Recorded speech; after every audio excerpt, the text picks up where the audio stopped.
नमस्कार मित्रांनो, मी मुशर्रफ अखलाक मालुनकर. रायगड व रत्नागिरी जोडणारा आंबेत महाप्रल ब्रिज दुर्घटनेत जे दुर्लक्ष केले गेले त्याचा परिणाम आपल्या समोर आलेला आहे. हे तुम्ही पहा.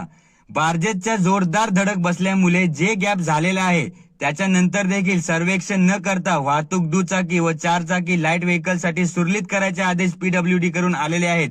याचाच अर्थ मोठ्या प्रमाणात भ्रष्टाचार चाललेला आहे आणि ह्या भ्रष्टाचारामुळे जनतेच्या जीवाला मोठ्या प्रमाणात धोका निर्माण झालेला आहे.